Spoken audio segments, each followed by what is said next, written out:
आज अदालत में क्या हुआ, इतनी तकलीफ क्यों देख रहे हैं कि मरीम साहबा कह रही हैं जी वो और वजीर कानून था कि जी ये तो कुछ पता नहीं कितनी रियायत दे दी गई है, क्या हुआ है। Chief justice Islamabad high court Athar Minallah साहब का जो व्यू है आजादी इज़हार राय के हवाले से वो सबके सामने है। अतर मिनल्ला साहब के नजदीक ये बात मैटर नहीं करती कि कौन किसका प्रो है या किसका एंटी है। एक दरखास्त आती है नून लीग या पीडीएम के कायदीन के खिलाफ, यही अदालत उस दरखास्त को रद्द कर देती है कि जी नहीं इनके खिलाफ ये गद्दारी या इस तरह के मुकदमा नहीं बनते। आपके ख्याल में साकिब निसार इंसाफ का कोई बहुत बड़ा सूरमा था? आपने कहा डैम नहीं बनाया हमने, तो क्या आप साकिब निसार का नाम लेकर के ये उसके बारे में बात कर सकते हैं कि ये डैम वाला बाबा जो इंसाफ करने के लिए आया था इसने इंसाफ भी नहीं किया, मीडिया कवरेज में पीएचडी किया हुआ था, इसने डैम बनाना था, इसने अपने घर की छत पे बनाया। नून लीग वालों के साथ अलग इंसाफ हो रहा है, एमक्यूएम वालों के साथ अलग इंसाफ हो रहा है। भुट्टो को फांसी दी जा सकती है, नवाज शरीफ को ताहयात नाअहल किया जा सकता है, लेकिन कोई पत्थर से ना मारे मेरे दीवाने को। मैंने तो एक जुमला बोला तो आप नाराज हो जाते हैं। आपने बात पूरी नहीं होने दी। नहीं सर, हाँ या ना में आप बात कीजिए, फिर आगे बढ़ेंगे ना।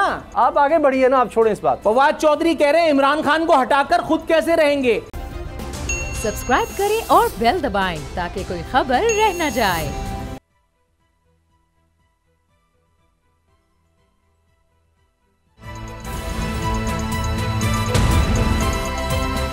अब पता चला। बिस्मिल्लाहिर्रहमानिर्रहीम, अस्सलाम वालेकुम, मैं हूं मोहम्मद उसामा गाजी और आप देख रहे हैं अब पता चला। आज के प्रोग्राम में बात होगी तौहीन अदालत केस में इमरान खान की पेशी, सैलाब के बाद दरपेश बड़े चैलेंज और कर्ज से निजात के लिए वज़ीर आज़म की दुआ पर। जब हक आता है तो बातिल मिट जाता है और बेशक बातिल को मिटना ही है। ये फैसला खालिक़े कायनात का है। हक की एक फतह आज उस वक्त हुई जब बोल न्यूज़ के एंकर पर्सन जमील फारूकी की जमानत मंजूर हो गई और इन्हें जेल से रिहा कर दिया गया। जमील फारूकी का जुर्म क्या था कुछ मालूम नहीं। जमील फारूकी को क्यों बरहना करके बदतरीन तशद्दुद का निशाना बनाया गया ये भी मालूम नहीं। अवाम की किस्मत में लाइल्मी के ये अंधेरे ही इस निज़ाम की सबसे बड़ी खामी है, जिसका खमियाजा हमेशा अवाम को भुगतना पड़ा है। हमें आज़ाद हुए 75 साल हो गए। इन 7 दिहाइयों में बार बार सैलाब के पानी में अवाम डूबते रहे, इनकी जमा पूंजी लुटती रही, कीमती फसलें, इंसानी जानें सैलाब की नजर होती रही। ये बड़ा नुकसान सही, लेकिन इससे भी बड़ा सितम ये कि राहबर इस आफत के आगे बंद बांध सकते थे। डैम बनाकर सैलाब को डरावने ख्वाब से खुशहाली के निसाब में बदल सकते थे, मगर नहीं बांधा, डैम नहीं बनाए। इस गफलत का जवाब इन राहबरों से मांगे तो इन्हें कुछ मालूम नहीं। हाँ, ये मालूम है कि सियासत कैसे बचानी है, सियासी इंतकाम कैसे लेना है, अपने जराइम पर पर्दा और मुखालिफ के खिलाफ प्रोपेगेंडा कैसे करना है। हमारे राहबर इतनी तेजी से रंग बदलते हैं कि गिरगिट भी क्या बदलता होगा। झूठ का प्रचार इतने जोर और शोर से किया जाता है कि सच झूठ लगता है। सितम बाला सितम मुलाहिजा कीजिए कि यहाँ जिनकी जात पर अरबों खरबों की करप्शन के इल्जाम हो, इन्हें मोहतरम मुअज़्ज़ज़ माना जाता है, प्रोटोकॉल दिया जाता है, कैद से निकालकर बैरून मुल्क रवाना कर दिया जाता है, और भूख से बिलखते बच्चों के लिए अगर गरीब बाप अगर रोटी चुराए तो ये जुर्म नाकाबिल मुआफ़ी ठहरता है। कानून इसे निशान इबरत बना देता है। तस्वीर देखिए कि सिंध पुलिस ने देखें कितना बड़ा मुजरिम पकड़ा है जो इसकी सोशल मीडिया पर तशहीर कर रही है। बूढ़े मुलजिम के हाथ हथकड़ियों में जकड़े हैं, शर्म और बेबसी से इसकी निगाहें झुकी हैं। निगाहें और कानून सीना ऐसे फूला हुआ है, अगर हम कानून की बात करें, कि जैसे दुश्मन मुल्क को फतह कर लिया हो। यही हमारे निज़ाम का नौहा है कि हमारे रहबर सिर्फ उसे ही इंसाफ समझते हैं जिससे इन्हें रिलीफ मिले। आज इमरान खान की इस्लामाबाद हाई कोर्ट में पेशी थी। तौहीन अदालत केस में इमरान खान को दोबारा तहरीरी जवाब जमा कराने का हुक्म दिया गया, जिस पर आज मरीम नवाज और नून लीग की क़यादत एतराज़ उठा रहे थे। इदारों पर तनकीद के तीर बरसाए जा रहे थे। आज की अदालत में समाअत के दौरान क्या हुआ, नून लीग इस पर एतराज़ क्यों कर रही है, अदलिया पर सवाल क्यों उठा रही है, इन सब पर बात करेंगे। सिद्दीक जान और नूरुल आरिफीन मेरे साथ हैं। सिद्दीक जान, पहले मैं चाह रहा हूँ कि आपसे बात की जाए, आज अदालत में क्या हुआ और ये इतना ज़्यादा हम प्रोपेगेंडा या इतनी तकलीफ़ क्यों देख रहे हैं कि मरीम साहबा कह रही हैं जी वो और वज़ीर कानून तक कि जी ये तो कुछ पता नहीं कितनी रियायत दे दी गई है, क्या हुआ है। तो अगर इतनी वो चाह रहे हैं कि सख्ती हो, तो फिर मरीम साहिबा ने जो चीफ जस्टिस और मोअज़्ज़ज़ जज साहिबान के हवाले से, बेंच के हवाले से जो फिक्स जज और फिक्स बेंच कहा, उसका क्या होगा? देखें, इनको ये बात इनके जहन में होनी चाहिए कि अभी 3 से 4 रोज़ पहले इसी इस्लामाबाद हाई कोर्ट ने इनके अदलिया मुखालिफ बयानात, इनके फ़ौज मुखालिफ बयानात के ख़िलाफ़ जो दरख्वास्त है उसको नाकाबिल समाअत करार दिया। और chief justice Islamabad high court Athar Minallah साहब का जो व्यू है आज़ादी इज़हार राय के हवाले से वो सबके सामने हैं। तौहीन अदालत के हवाले से उनका व्यू सबके सामने है और उसामा गाजी साहब एतराफ़ करना चाहिए और मुझे यकीन है कि इंशाल्लाह नूरुल आरिफीन साहब इस बात पर भी अप्रिशिएट करेंगे क्योंकि वो इस तरह की बात को बिल्कुल अप्रिशिएट करते हैं कि हमें उस बात का एतराफ़ करना चाहिए कि जो माजी में हमसे भी गलतियाँ हुई। हमने अतर मिनल्ला साहब पर बहुत तनकीद की जब हमें ये महसूस हुआ, जब हमें ये लगता था कि अतर मिनल्ला साहब शायद एक मखसूस ग्रुप के लोग हैं, सहाफ़ी हैं जिनको वो रिलीफ देते हैं, लेकिन हमें 9 अप्रैल के बाद इस बात के शवाहिद नजर आए, सबूत नजर आए, वाज़े हुआ कि नहीं, अतर मिनल्ला साहब के नज़दीक ये बात मैटर नहीं करती कि कौन किसका प्रो है या किसका एंटी है। उनके नज़दीक इंसानी हकूक़ की बुनियादी इंसानी हकूक़ मैटर करते हैं, उनके नज़दीक आज़ादी इज़हार राय मैटर करती है, उनके नज़दीक जो फंडामेंटल राइट्स हैं वो मैटर करते हैं और उन्होंने सबको बग़ैर किसी फ़र्क के उन्होंने सबको रिलीफ दिया और सबके बुनियादी इंसानी हकूक़ का तहफ़्फ़ुज़ किया। तो आज भी अतर मिनल्ला साहब ने इस हवाले से वाज़ेह किया कि वो उन पर किसी ने तनकीद करनी है लाख बार करे। उनकी तस्वीरें चला दी गई कि वो नून लीग के किसी अहदेदार के साथ बैठे हैं, हालांकि वो मंसूर अली शाह साहब के साथ थे। उन्होंने कहा कोई मसला नहीं, उन्होंने कहा मेरे ऊपर ये कर देगा कि मुझे किसी जमात ने एक फैसले के वजह फ्लैट लेकर दिया, कोई मसला नहीं है, मुझे जो कहना है कहें, मुझ पर जो तनकीद करनी है जायज़ तो क्या नाजायज़ भी तनकीद करनी है करें, लेकिन जो अदालत जो आप अगर जो इंसाफ की फराहमी का मामला है उस पर सवाल उठाएंगे और किसी का अदालतों पर एतमाद कम करेंगे तो ये वो मामला है जहाँ पर हम कोई कंप्रोमाइज़ नहीं करेंगे। इमरान खान साहब के हवाले से 6 मरतबा उन्होंने कहा कि इमरान खान साहब एक बड़े कद काट के लीडर हैं, बड़े उनके जो स्टेचर है उसके मुताबिक उनके जो अल्फाज थे वो मुनासिब नहीं थे, हम उनसे एक्सपेक्ट नहीं करते थे। जो लीडर होता है सियासी लीडर, उसका एक एक लफ्ज़ जो है वो बड़ा नपतुला होना चाहिए, उसको एहसास इदराक होना चाहिए कि उसके अल्फाज का इम्पैक्ट क्या होगा। और एक ऐसा लीडर जिसकी बहुत ज़्यादा फॉलोइंग है उसको तो बहुत ही ज़्यादा मोहतात होना चाहिए कि उसके ऐसे अल्फाज जो किसी की ज़िंदगी को ख़तरे में डाल सकते हैं, किसी के लिए थ्रेट हो सकते हैं, वो अल्फाज इस्तेमाल ना करें। आज अदालत आज ये मामला ख़त्म कर देती अगर इमरान खान साहब अपने जवाब में, जो हमने इस प्रोग्राम में भी कहा था कि कोई मसला नहीं होता, माफ़ी मांग लेते, अगर वो माफ़ी मांग लेते तो आज ये मामला ख़त्म हो जाता। जस्टिस मियां गुल हसन औरंगज़ेब साहब ने वाज़ेह किया कि मामला आज ख़त्म हो जाता, लेकिन आपके जवाब की वजह से ये मामला ख़त्म नहीं हो सकता। कानून ने अपना रास्ता लेना है, हमने आगे बढ़ना है। आपको एक और अपॉर्चुनिटी दे रहे हैं, एक और मौका दे रहे हैं कि आप इस मामले की शिद्दत को समझिए, इसकी संगीनी को समझिए, हम क्या कह रहे हैं हम समझें। और मुझे आज याद आ गए जस्टिस अजमत सईद शेख साहब, वो अक्सर दौराने समाअत कहा करते थे रीड बाई लिप्स, जो मैं नहीं कहना चाहता वो भी आप समझ जाएं। आज बेसिकली इस्लामाबाद हाई कोर्ट ने यही पैगाम दिया है तहरीक इंसाफ को कि आप वाज़ेह तौर पर माफ़ी मांगें। और एक और बात कही chief justice Islamabad high court ने कि हम ये एक्सपेक्ट करते थे कि आप पहले वहाँ डिस्ट्रिक्ट जुडिशरी में जाएंगे, वहाँ आप ये कहेंगे कि हमें उन पर एतमाद है, वहाँ से होकर आएंगे। हम आपसे एक्सपेक्ट नहीं करते थे कि आप ये करेंगे जिस तरह का जवाब आपने दिया है। 7 रोज़ की मोहलत है, 7 रोज़ में जवाब देना है। और साथ ही आज अतर मिनल्ला साहब ने अटॉर्नी जनरल पाकिस्तान के जरिए वफाकी हुकूमत को भी पैगाम भेजा है कि आप जो सियासी मुखालफिन पर दहशतगर्दी के मुकदमात बना रहे हैं, जो आप बगावत के मुकदमात बना रहे हैं, ये मत बनाइए, इस पर रिव्यू कीजिए। उन्होंने वाज़ेह किया है कि आज़ादी इज़हार राय पे कोई कंप्रोमाइज़ नहीं होगा, बुनियादी इंसानी हकूक़ पे कोई कंप्रोमाइज़ नहीं होगा, टॉर्चर की कोई गुंजाइश नहीं है, लेकिन वहीं पर अदलिया की जो आज़ादी और ख़ास तौर पर डिस्ट्रिक्ट जुडिशरी जो है उसकी आज़ादी के ऊपर भी कोई कंप्रोमाइज़ नहीं होगा। उन्होंने आज ये भी कहा इमरान खान साहब की मौजूदगी में। आज एक और बहुत इंटरेस्टिंग चीज़ हुई, अतर मिनल्ला साहब ने कहा कि इमरान खान साहब ने बहुत सी अपनी तकारीर में कहा कि रात 12 बजे अदालतें क्यों खुली थी, तो आज हम बता देते हैं क्योंकि अदालत तो नहीं बोलती। आज चलें, इमरान खान मौजूद हैं, ये तो नहीं कहा उन्होंने कि मौजूद हैं, लेकिन उन्होंने कहा चलें आज हमें अपॉर्चुनिटी मिल गई है बताने की, बता देते हैं कि हमने 12 बजे रात अदालत क्यों खोली थी। हम नहीं चाहते थे कि इस मुल्क के अंदर एक और 12 अक्टूबर हो, इसलिए रात को अदालत खोली थी। और आज अतर मिनल्ला साहब ने कहा इमरान खान साहब की मौजूदगी में, इमरान खान साहब जो इस्लामाबाद हाई कोर्ट का कोर्ट रूम नंबर 1 है, जो चीफ जस्टिस की अदालत है, उसमें सामने जो पहली रो है, पहली लाइन है, वो वकला के लिए है, उससे पीछे साइलिन के लिए जो कुर्सियां लगी हुई हैं उसकी पहली लाइन में इमरान खान साहब बैठे थे। तो चीफ जस्टिस अतर मिनल्ला साहब ने ये बात कही कि मेरी डिस्ट्रिक्ट जुडिशरी के जजेस मिस्टर एक्स या मिस्टर वाई नहीं हैं, वो काबिल एहतराम हैं, उनकी इज्जत है, उनका वकार है, और वो सुप्रीम कोर्ट और हाई कोर्ट के जजेस से ज़्यादा जो है वो इज्जत के मुस्तहिक हैं, क्योंकि वो आम लोगों की अदालतें हैं, एलीट की अदालतें नहीं हैं। आम शहरी वहाँ तक जाते हैं और आम शहरी इस्लामाबाद हाई कोर्ट और सुप्रीम कोर्ट तक नहीं जा सकते, उन अदालतों में जाते हैं। और पहले ही हमारे जजेस बड़ी बुरी कंडीशंस में अपना काम कर रहे हैं, तो इस चीज़ पर कोई कंप्रोमाइज़ नहीं होगा। अब 7 दिन का टाइम है, 7 दिन में दोबारा जवाब जमा कराना। और वाज़ेह किया गया है कि बड़ा सोच समझ के एक एक लफ्ज़ लिखिएगा, बड़ा सोच के बोलिएगा, क्योंकि ये आखिरी मौका है। अब वो जिस तरह सदीक जान आप कहते हैं कि वो देखते हैं मशवरा इमरान खान साहब को क्या दिया जाता है, तो उम्मीद ये है कि अब जिस तरह नज़र आ रहा है कि माफ़ी के अलावा कोई मामला बनता नज़र नहीं आता। तो ये तो आपने जो कुछ आज अदालत में देखा आपने बताया।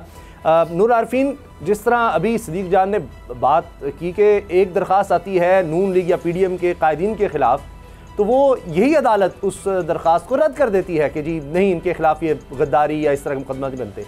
फिर भी उनको शिकायत होती है कि जनाब ये इमरान खान साहब को सज़ा ज़रूर मिल जाए। तो ये हमारे यहाँ क्यों है कि हम यानी अपने मुखालिफ के खिलाफ हर सूरत सख्त से सख्त सज़ा चाहते हैं? नहीं, सवाल ही नाजायज़ है, इसलिए कि आपने एक अंधे को एक काने के साथ मवाजना करने की नाकाम कोशिश की है। अदालतों से दानियाल अजीज़, तलाल चौधरी, साद रफ़ीक से साकिब निसार की क्या दुश्मनी थी? साद रफ़ीक जैसा आदमी कोर्ट रूम के बाहर खड़ा होकर के और तकरीबन रोया था। आपके ख्याल में साकिब निसार इंसाफ का कोई बहुत बड़ा सूरमा था? आपने कहा डैम नहीं बनाया हमने, तो क्या आप साकिब निसार का नाम लेकर के या सिद्दीक जान साकिब निसार का नाम लेकर के उसके बारे में बात कर सकते हैं कि ये डैम वाला बाबा जो इंसाफ करने के लिए आया था, इसने इंसाफ भी नहीं किया, मीडिया कवरेज में PhD किया हुआ था, इसने डैम बनाना था, इसने अपने घर की छत पे बनाया? इंसाफ अगर हो तो इंसाफ होता हुआ नजर आना चाहिए। नून लीग वालों के साथ अलग इंसाफ हो रहा है, MQM वालों के साथ अलग इंसाफ हो रहा है, और इमरान खान के साथ अलग इंसाफ हो रहा है। तो फिर इंसाफ के अमल के बारे में बात करना मेरा बुनियादी हक बन जाता है। थोड़ा सा तफसील से बात करूंगा, जरा तहम्मुल रखिएगा। 3 ट्वीट्स आपकी खिदमत में पेश कर रहा हूं। 3 अहम मारूफ मशहूर सहाफ़ियों के, जय्यद लिखारियों के नाम शेयर नहीं करता। लिखा है, फॉलोइंग को कर इतना ज्यादा कि हर फैसले से पहले आजाद लीडर से खुद पूछे, बता तेरा फैसला क्या है। दूसरा ट्वीट है, क्या यह सहूलत यूसुफ रजा गिलानी, नवाज शरीफ, निहाल हाशमी, बिलाल चौधरी और दानियाल अजीज को भी मिली थी, या यह सहूलत सिर्फ लाडले के लिए है? और तीसरा, 4 मिलिट्री डिक्टेटर्स को नजरिया जरूरत के तहत तहफ्फुज दिया जा सकता है, भुट्टो को फांसी दी जा सकती है, यूसुफ रजा गिलानी को वजारत उज़्मा से फारिग किया जा सकता है, नवाज शरीफ को ताहयात नाअहल किया जा सकता है, लेकिन कोई पत्थर से ना मारे मेरे दीवाने को। मैं आप दोनों भाइयों को दावत देता हूं, इन तीनों ट्वीट्स पर मुझसे बहस कर लीजिए आज के पूरे प्रोग्राम में। आप नहीं कर पाएंगे। मरियम नवाज साहिबा का कहना फिक्स्ड बेंचेस। अच्छा, मेरी बात खत्म नहीं हुई थी वैसे। नहीं, मैं अर्ज कर रहा हूं ना, बात खत्म नहीं हुई थी। मरियम नवाज, क्या वो तौहीन अदालत नहीं? मरियम नवाज जहां मरियम नवाज गई, मरियम नवाज है ही नहीं। कौन है वो? मैं उनसे थोड़ी तनख्वाह पाता हूं भाई। मरियम नवाज क्या है? मरियम नवाज का हवाला आप मुझे क्यों दे रहे हैं? मैं नून लीग से थोड़ी हूं। अभी तो मैं अभी शुरू भी नहीं किया और अभी आपका हौसला, आप अभी फरमा रहे हैं कि आपका हौसले लाडले की बात कर रहे हैं। तो साहब कहते हैं लाडला तो शरीफ खानदान सिस्टम का, जनाब लाडला तो शरीफ खानदान सिस्टम का। मैं तो ये अर्ज कर रहा हूं आपसे कि अगर आप फरमा रहे हैं कि जनाब ये इमरान खान साहब लाडले हैं, तो लाडले तो फिर शरीफ खानदान है, उनके खिलाफ आज तक क्या हुआ है? आप बोलिए, मैं सुन रहा हूं। अच्छा चलिए, इसलिए आप मुझे बोलने नहीं देना चाहते। आप एक तरफ नहीं आप बोलिए सर। नहीं आपने भी तो, अब मैं सुनूंगा। नहीं आपने कहा कि सदीक जान सर इस सवाल का जवाब हो गया। आप बहस कर रहे हैं पर, मैंने तो एक जुमला बोला तो आप नाराज हो जाते हैं। नहीं, लेकिन मैंने ये कहा था कि मेरी बात भी पूरे होने दीजिए। आपने बात पूरी नहीं होने दी और आप बीच में बहस करने लगे। अच्छा चले, पूरी बात आपने बात पूरी नहीं होने दी। मैं इन तीनों ट्वीट्स की बात कर रहा हूं। अदालतों ने नजरिया जरूरत को तहफ्फुज दिया था माजी में, ये नहीं, हाँ या ना? मैं उसामा गाजी से पूछ रहा हूं, जस्ट से नो। आप नो कहने की जुर्रत कीजिए उसामा गाजी साहब। आप प्रोग्राम नहीं मुबाहिसा हो रहे, उसामा गाजी नो कहिए। नहीं, मैं नहीं कुछ कहूंगा, फिर आप नाराज हो जाते हैं। नहीं, आप नो कह दीजिए, मैं बात खत्म कर दूंगा। आप कहिए इस मुल्क में अदालतों ने माजी में नजरिया जरूरत को तहफ्फुज नहीं दिया। आप बताइए कि LFO नहीं हुआ, बोल दीजिए नो। नूर आरफीन भाई आप बात मुकम्मल करेंगे, मैं उसके बाद ही यस या नो करूंगा। नहीं सर, हाँ या ना में आप बात कीजिए, फिर आगे बढ़ेंगे ना। आप आगे बढ़िए ना, आप छोड़ें इस बात को। हाँ तो भाई मेरे बात ये है कि ये जो हम बात कर रहे हैं ना, ये बहुत अहम तरीन गुफ्तगू है, ये बहुत अहम तरीन गुफ्तगू है। मैंने ना किसी का नाम लिया है, ना मैंने सिर्फ कुछ वाक़याती शहादतें आपकी खिदमत में पेश की हैं, और मैंने ये कहा है कि भाईजान, और अभी जैसे सिद्दीक जान फरमा रहे थे, बिल्कुल ठीक उन्होंने कहा, जमा कराया गया जवाब इमरान खान के कद काट के लीडर के मुताबिक नहीं। जस्टिस अतर मिनल्लाह साहब, ठीक है, तौहीन अदालत की कार्रवाई ख़त्म न हो सकी उनके इस इबाम आमेज जवाब के हवाले से, ये बात भी है। दूसरी बात, आपके ख्याल में क्या इमरान खान साहब ने माफ़ी मांगनी थी? शुरू दिन से इस किस्म की कोई इम्कानात थे? सिद्दीक जान इस हवाले से मुसलसल बात कर रहे थे। अच्छा, इस किस्म की कोई इम्कान था? आइंदा आने वाले दिनों में हो तो मैं कह नहीं सकता, लेकिन आप ये देखिए कि इससे पहले फवाद चौधरी जैसा आदमी वो अदालतों के बारे में किस किस्म की लैंग्वेज इस्तेमाल कर रहे हैं। फवाद चौधरी कह रहे हैं इमरान खान को हटाकर खुद कैसे रहेंगे, जजमेंट हमारे खिलाफ आया तो फैसला अवाम करेंगे। मतलब जजेस को डरा रहे अवाम के रद्द अमल से। वो तो शुक्र मनाइए कि अदालत ने इस बात पर तलब नहीं कर लिया। हामिद खान ने किस तरह से डिसोन किया है कमरा अदालत में फवाद चौधरी जैसे बदलिहाज आदमी को। इमरान खान साहब खिजालत के मारे हंसने लगे, हालांकि मकाम तो रोने का था। लेकिन मेरे भाई, ये इन बातों की तरदीद कोई कर सकता है? नहीं। आप बात कर रहे हैं कि नजरिया ज़रूरत और फलाना, मैं आपसे सिर्फ ये पूछ रहा हूँ जनाब मन, इमरान खान साहब ने इसके अलावा भी कुछ करना था? अच्छा चलें, अब इमरान खान साहब के बयान के ऊपर पूरा मामला, मेरे पास पूरा केस रखा हुआ है, लेकिन मैं अभी उस पर बात नहीं करता। अभी सिद्दीक जान बात करें, आप बात करें, फिर मैं उसके ऊपर आऊंगा। आपकी इजाजत से हम अगली खबर पर जाते हैं। मेरे पास 3-4 मिनट रह गए हैं, फिर ब्रेक हो जाएगी क्योंकि उस सेगमेंट वाइज होता है, फिर उसके बाद हमने एक और खबर डिस्कस करनी है। अब ये बात हो रही है सिद्दीक जान की, जो सैलाब आया है और पाकिस्तान उन ममालिक में शामिल है जहाँ ग्लेशियर्स बहुत ज़्यादा हैं। ये हमारे लिए खुशकिस्मती भी है, लेकिन जब इतनी ज़्यादा गर्मी, ग्लोबल वार्मिंग हो रही है, क्लाइमेट चेंज हो रहा है, तो अब वो एकदम पिघलते हैं तो नुकसान पाकिस्तान को सबसे ज़्यादा होता है। पाकिस्तान उन ममालिक में है जो सबसे कम ग्लोबल वार्मिंग में हिस्सा डाल रहे हैं, सबसे ज़्यादा मुतासर हो रहे हैं। तो अब ये बात है कि ये तो मुजरिम फिर वो ममालिक हैं जो दर्जा हरारत बढ़ा रहे हैं, क्या वो हमारी मदद को नहीं आएंगे फिर? अब देखें, मुजरिम सिर्फ वही नहीं है, हमारे भी यहाँ पे क्लाइमेट चेंज के हवाले से जो अवेयरनेस होनी चाहिए, जो इक़दाम होने चाहिए, ना वो हुकूमतों ने किए है, ना अवामी सतह पर वो अवेयरनेस है। और हमारे भाई नूरुल आरिफीन साहब कोई हफ्ते में 2 प्रोग्रामों में इन्होंने फ़र्ज़ अपने ऊपर किया हुआ है कि उन्होंने साकिब निसार साहब के ऊपर तनकीद ज़रूर करनी होती है।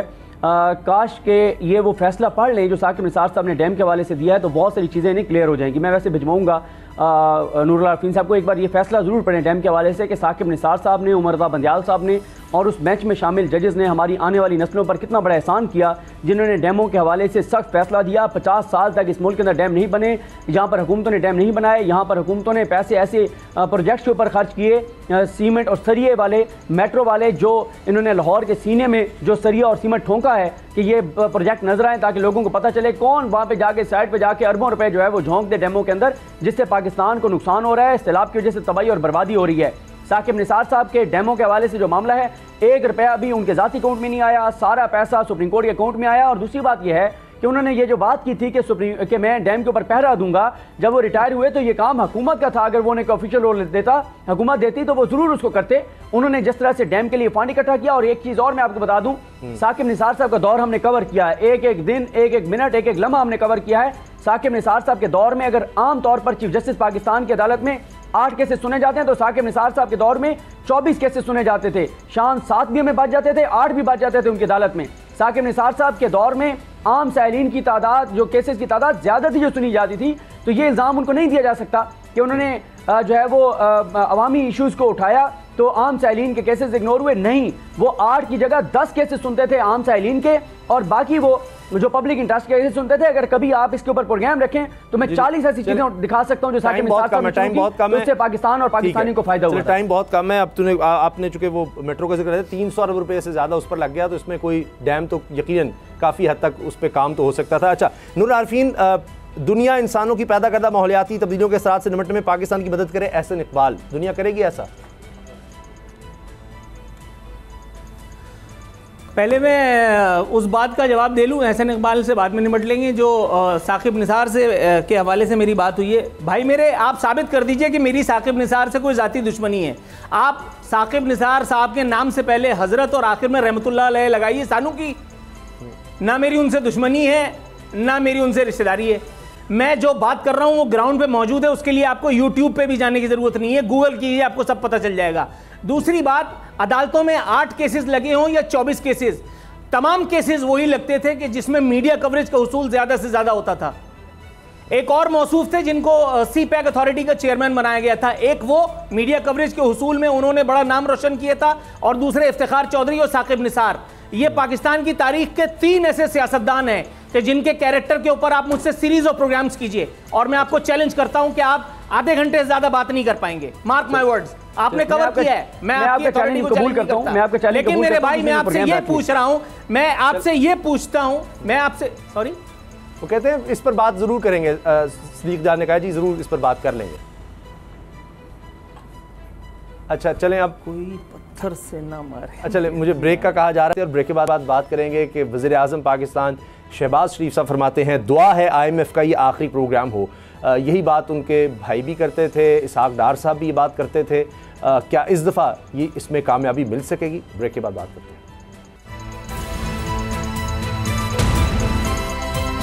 अब पता चला।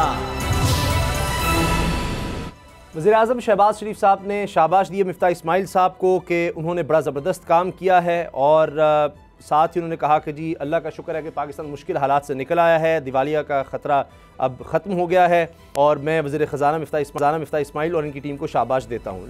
लेकिन साथ उन्होंने ये कहा है कि मेरी दुआ है कि अब IMF के पास दोबारा न जाना पड़े।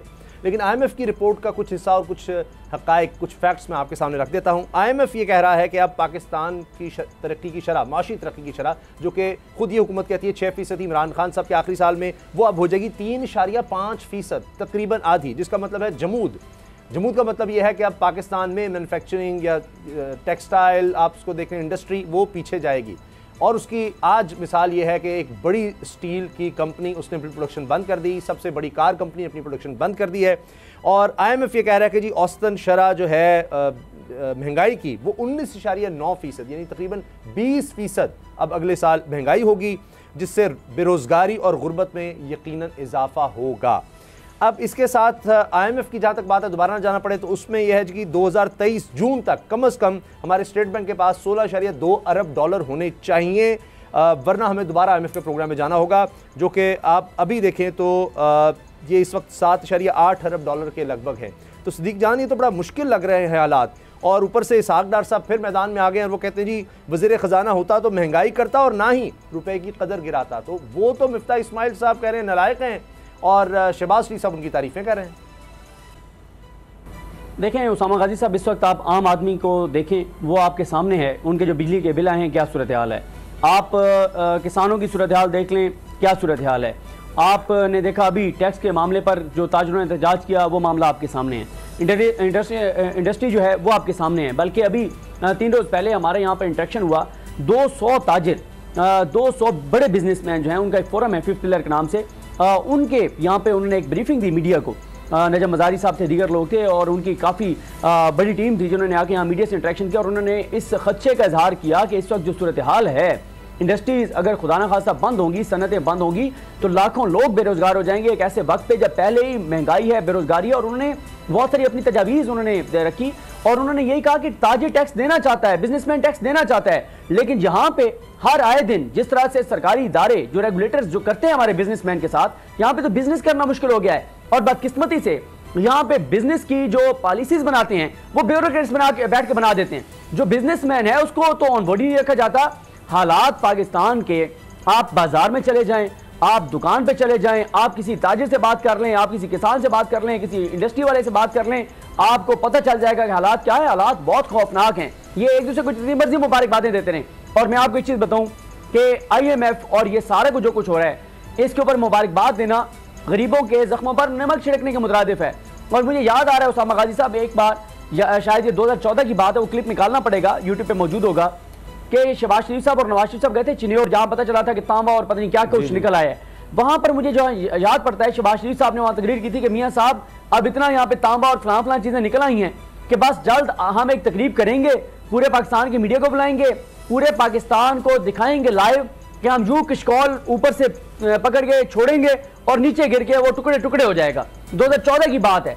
और उसके बाद देखें आज फिर ये खुशियां मना रहे हैं कि मुबारक हो जी, हमें भीख मिल गई है और आइंदा हम IMF प्रोग्राम में नहीं जाएंगे। जो ये करके जा रहे हैं 4 माह में, जो किया इन्होंने मुल्क के साथ, ये तो अल्लाह ताला माफ करे, पता नहीं अगले 40 साल तक हम IMF के चक्रों से नहीं निकल पाएंगे जो इन्होंने इन 4 माह में मुल्क की मुईशत के साथ खिलवाड़ कर छोड़ा है। अच्छा, इसी पर नूर आरफीन जो मिफ्ता इस्माइल साहब हैं वो मुबारकबाद वसूल करते हुए कहते हैं जी बहुत बहुत शुक्रिया सब लोगों का जो मेरी इतनी तारीफ़ कर रहे हैं, और वज़ीर दिफा ने तो उनको सुपरमैन की वीडियो लगा कर दिखाया कि जी वो सुपरमैन है जिन्होंने पाकिस्तान का जहाज़ गिर रहा था, मईशत या पाकिस्तान गिर रहा था खुदा न खास्ता, और उसको उन्होंने बचा लिया है। तो वो भी बड़े खुश हैं ख्वाजा आसिफ साहब, इसहाक डार बेशक न खुश हों, लेकिन मिफ्ता इस्माइल साहब कहते हैं जी असल मेरी कामयाबी ये है कि अब हम अपने ख़र्चों के मुताबिक मुल्क को चला सकें।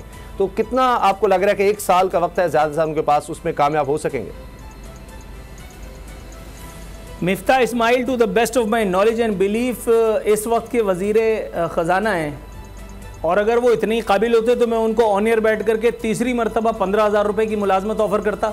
जाहिर है कि ये पे हो गया आपकी पहली बात का जवाब। दूसरी बात, हम जिस कौम से ताल्लुक़ रखते हैं मेरे भाई, वहाँ मारूं घुटना और फूटे आँख होता है। यहाँ कौन कितनी ऊंची आवाज़ से अल्लाह के नाम पे दे बाबा कर सकता है, उस पर हम बगले बजा रहे हैं, उस पर हमारे सोशल मीडिया जिहादी जो हैं वो बगले बजा रहे हैं। इमरान खान साहब कह रहे हैं मैंने 500 करोड़ रुपए जो है उसकी कमिटमेंट हासिल कर ली है, उस पर जो है वो खिलाड़ी तमन्नाई थे इमरान खान साहब को सताइश के लिए। बहुत सारे लोगों ने इस पर बाकायदा बात भी की, प्रोग्राम भी किया। अच्छा ठीक है, आज बिलावल साहब उनसे आगे बढ़ गए, उन्होंने कहा कि मैं तो तुमको पीछे छोड़ दूंगा, तुम क्या बेचते हो मेरे आगे। उन्होंने जाकर के पता नहीं खरबों तक की बात पहुंचा दी है। अच्छा ये हो क्या रहा है? जो सिद्दीक जान कह रहा है बात ठीक है, हम भीख ही मांग रहे हैं ना। 1 अरब के लिए हम IMF के सामने घुटने टेक करके और उससे भीख मांग रहे हैं। हमने यहाँ क्या किया है? इमरान खान साहब क्या कर रहे थे? उन्हीं लोगों से हम दोबारा, अच्छा सितम ज़रीफ़ी देखिए कि ये वो सारे वही लोग हैं। अनफॉर्चुनेटली अब मुझे वो PTI वाला कह देगा कोई कि मैं PTI के नज़रिए को आगे बढ़ा रहा हूँ। यार वो लोग जो मुल्क से बाहर बैठे हैं, नेशनल एक्सचेकर में कंट्रीब्यूट करते हैं, आपके पास जब आफत आती है तो आप उनके आगे फिर हाथ फैला देते हो, लेकिन वो जब आपसे वोट का हक मांगते हैं तो आपको मौत आने लगती है। इसके ऊपर अदालतें ऑब्जर्वेशन दे रही हैं, लेकिन नून लीग एंड कंपनी कहती है कि नहीं, ये अगर हो गया तो फिर तो ये सारा वोट इमरान खान का है। इमरान खान के बुक्स के चक्कर में उनको वोट का हक नहीं मिलेगा। आपको इमरान खान ही की ज़रूरत पड़ती है कि इमरान खान आकर के आपकी मदद करे। दूसरी तरफ बिलावल साहब अपनी बुलंद बांग आवाज़ से जो है वो पैसे मांगते हैं। इन सब पैसों के मांगने से होगा क्या? इस बात की गारंटी मुझे आप दोनों साथियों में से कोई एक दे सकता है कि जितनी रकम आएगी वो मनोअन उन तमाम सैलाब ज़दगान पर ही खर्च होगी जिनके लिए वो ली जा रही है। खुदाए वाहिद की इज्जत और आबरू की कसम, दुनिया हमें जितने पैसे देगी, मेरा ईमान है कि उसमें से 80-90% हराम खाने में खर्च हो जाएगा। ये मेरा ईमान है, ये मेरा ईमान है, ये इस देश की तारीख है, ये इन जमहूरी सियासी और गैर सियासी डाकुओं का ट्रैक रिकॉर्ड है, जिसके बाद मैं इतनी आवाज़ में चीखता हूँ। मेरा दिमाग नहीं खराब है, मेरा दिमाग नहीं खराब है, लेकिन भाई इस मसले का हल ये नहीं है। सैलाब अगली मर्तबा फिर आएगा, तब क्या करोगे? तब क्या करोगे? आपको कोई ना कोई ऑल्टरनेट पे जाना होगा। ये PDM में, ये NDA में, ये आपको सिर्फ प्रेस रिलीजेस जारी कर करके बचाएगा। अगली मर्तबा फिर कोई इमरान खान खड़ा होगा इंटरनेशनल कम्युनिटी से आपकी मदद करवाने के लिए। अगली मर्तबा फिर कोई बिलावल। यार कभी जल्जला आता है तुम लोग भीख मांगना शुरू कर देते हो, कभी सैलाब आता है तुम लोग जाकर के आलमी बरादरी के सामने और हाँपने लग जाते हो। कोई खुदा का खौफ करो यार, कोई खुदा का खौफ करो। किससे फरियाद करें, किससे मुंसिफी चाहें? अच्छा, अब सिद्दीक जान, ज़ाहिर है कि माशी हालात सब कह रहे हैं, माहिरीन कह रहे हैं कि बड़े मुश्किल हैं, 45% तक महंगाई हो चुकी है। तो फिर ये हुकूमत ज़ाहिर है कि खुश तो इस बात पे चले दिवालियापन से हम बच गए, वरना बहुत ही ज़्यादा बुरे हालात हो जाते। तो आगे फिर ये किस तरह निपटेंगे इससे? सैलाब की तबाहकारी हमारे सामने है, उससे पहले ही हम देख रहे हैं कि फसलें तबाह हो गई हैं। मैं आज देख रहा था जी 25,000 रुपया हर एक ख़ानदान को मिलेगा, और उसमें भी 23,000 रुपया मिल रहा है। तो कैसे वो लोग 25,000 में घर तो नहीं बन सकता, या वो ज़िंदगी तो नहीं गुजार सकते? ये तो 1 महीने का शायद एक ख़ानदान का बमुश्किल राशन ही हो सकता है। तो वो क्या क्या करेंगे?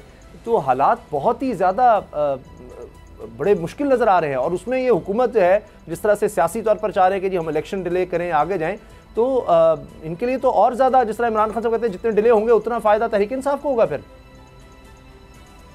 देखें, रिजीम चेंज का जो फ़ायदा जिसने लेना था वो तो फ़ायदा उनको मिल जाएगा। कौम को क्या मिला वो मुझे बताने की ज़रूरत नहीं, आपके सामने है, इस पर हम बात रोज़ाना करते हैं और मज़ीद करते रहेंगे। अब एक जो नया खिलवाड़ हो रहा है वो ये हो रहा है कि टमाटर क्योंकि महंगे हो रहे हैं तो टमाटर भारत से मंगवा लिए जाएँ और तिजारत खोल दी जाए।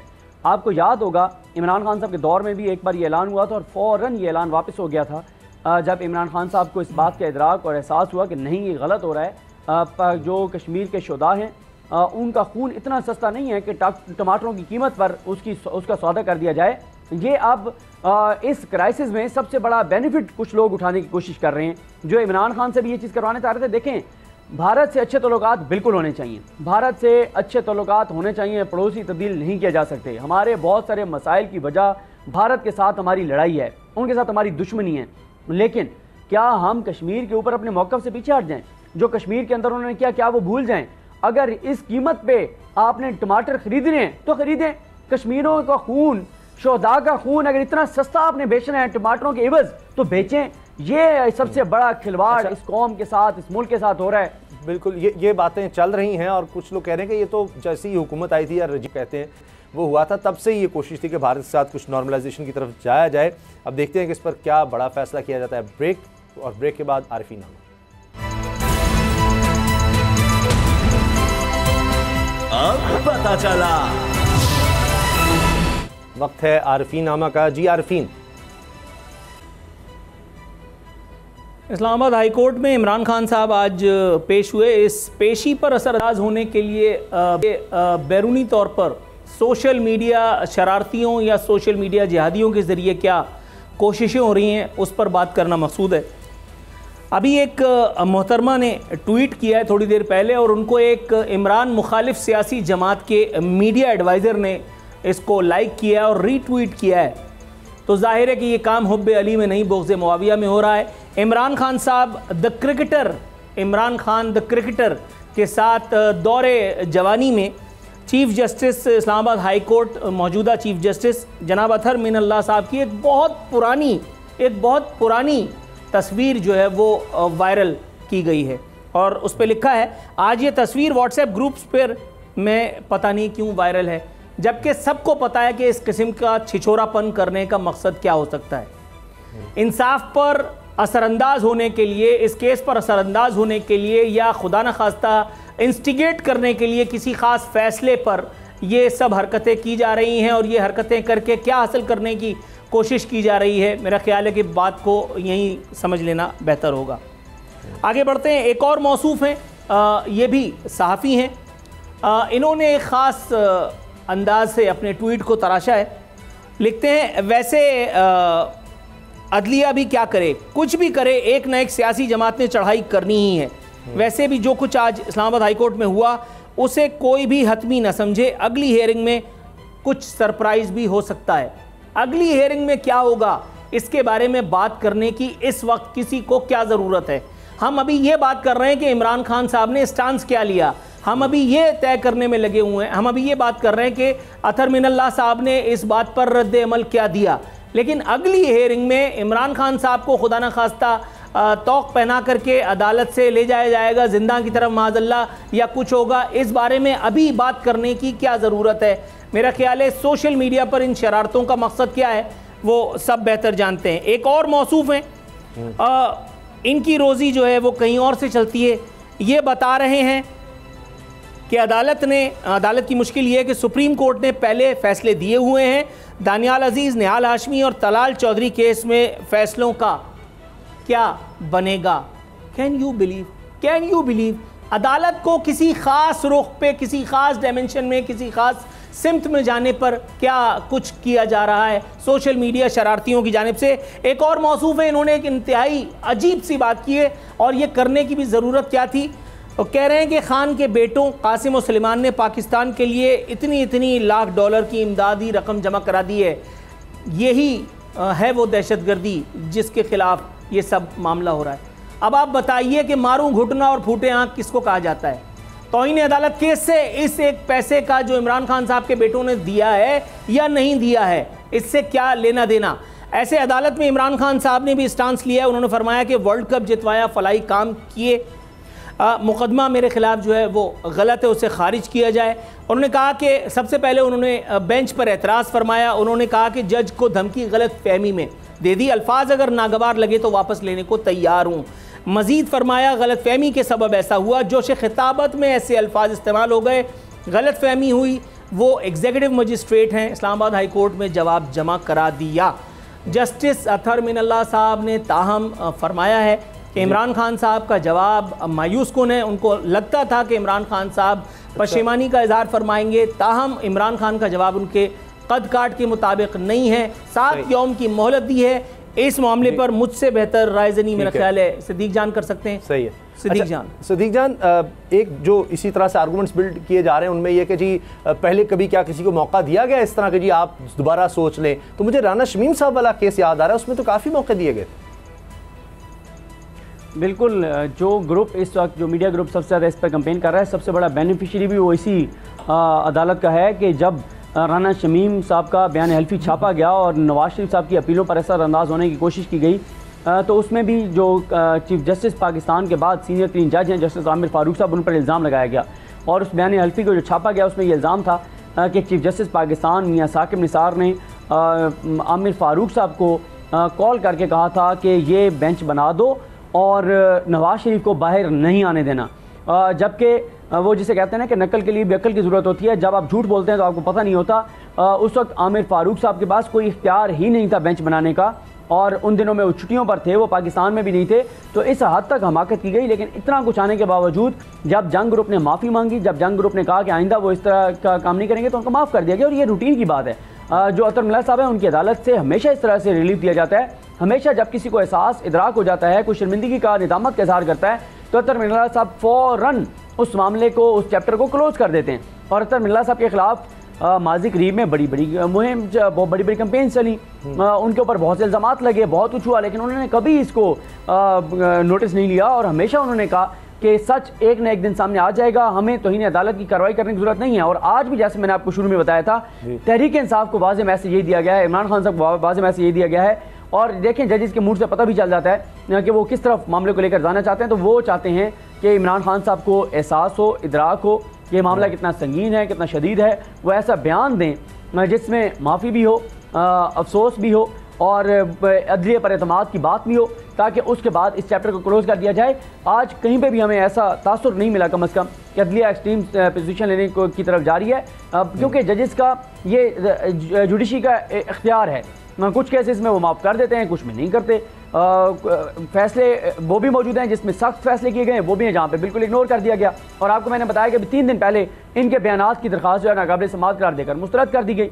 और एक और जो मामला जो परसों वो भी था, जिसमें ज़फ़र अली शाह साहब जो हैं वो मामला लेकर गए थे कि शहबाज शरीफ साहब ने जो 50 रुपये का स्टाम्प पेपर दिया था कि मियाँ नवाज शरीफ वापस नहीं आए तो इनके खिलाफ कंटेम्प्ट की प्रोसीडिंग की जाए, उसको भी तौहीन अदालत की कार्रवाई की जाए। उसको भी इस्लामाबाद कोर्ट ने नाकाबिल समाअत करार देकर मुस्तरद कर दिया। बल्कि यहाँ तक कहा अतहर मिनल्लाह साहब ने ज़फ़र अली शाह साहब को कि अगर आपका एहतराम ना होता, आप सीनियर वकील ना होते, तो शायद हम जुर्माने के साथ इस दरख्वास्त को मुस्तरद करते।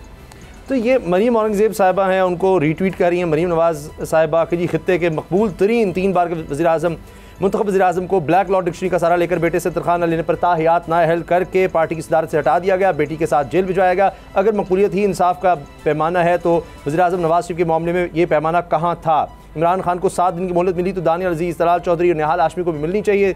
साहब का फैसले इंसाफ के तराजू का मुँह चिढ़ा रहे हैं। अगर आज का फैसला दुरुस्त है तो उन फैसलों को भी दुरुस्त किया जाए, और अगर वो दुरुस्त थे तो इस फैसले पर भी इंसाफ होता नज़र आना चाहिए। अब क्या इसको भी तौहीन अदालत में लिया जा सकता है? ये वज़ीर इत्तलात हैं जो ये इत्तला दे रही हैं कि जी ये तो इंसाफ तो हो नहीं रहा, और उसको मरीम साहब मरीम नवाज़ साहब रीट्वीट कर रही हैं। हाँ, इन्होंने अभी प्राइम मिनिस्टर ऑफिस के प्राइम मिनिस्टर हाउस में प्रेस कॉन्फ्रेंस की थी ना, जब हमजा शहबाज साहब का केस चल रहा था, और तमाम जमातों ने मिलकर धमकियाँ दी थी सुप्रीम कोर्ट ऑफ पाकिस्तान को, जजेस को, और जो कुछ उमर अता बंदियाल साहब के लिए और जो कुछ इजाज़ुल हसन साहब के बारे में ट्विटर पे लिखा गया था, सोशल मीडिया पे लिखा गया था, प्रेस कॉन्फ्रेंस में कहा गया था, तो उसको अगर देखा जाए उस पर तो फिर इनको उल्टा लटका देना चाहिए चौकों और चौराहों पर। तो ये जिस तरह की अदलिया पर इल्ज़ामात लगाते नहीं, तो वो ख़ानदान है जिसने अदलिया पर हमला किया हुआ है, सुप्रीम कोर्ट पर हमला किया हुआ है, जिन्होंने कहा था कि जजेस, और देखिए निहाल हाशमी साहब का मामला आप कैसे इमरान खान से मिला सकते हैं, जिन्होंने ये कहा था कि जजेस को वाज़ेह तौर पर कहा था कि हम आप पर और आपके बच्चों पर पाकिस्तान की ज़मीन तंग कर देंगे। और उस वक्त अजमत शेख साहब ने कहा था, अटॉर्नी जनरल पाकिस्तान उस वक्त के जो थे उनको, कि मुबारक हो आपकी हुकूमत सिसलियन माफिया की सफ़ में शामिल हो गई है। तो एक इमरान खान साहब का बयान है, उसका मतलब गलत जा सकता है या वो वाकई गलत हो सकता है। एक है कि आप एक मुहिम के तौर पर अदलिया के ऊपर हमले करें, जजेस को स्टैंडलाइज करें और कहें कि जजेस ने ये फैसला किसी के कहने पर दिया है, और आप ये कहें कि जनाब जो जजेस हैं उनके फैमिली के हवाले से, बच्चों के हवाले से आप चीज़ें करके हैं। तो ये चीज़ें 7 दिन की मोहलत में क्या जवाब उसके बाद दिया जाता है। लग तो ये रहा है कि सज़ा देना मकसद नहीं है, मकसद यह है कि एहसास हो। प्रोग्राम देखने का शुक्रिया, इजाज़त दीजिए, अल्लाह हाफ़िज़।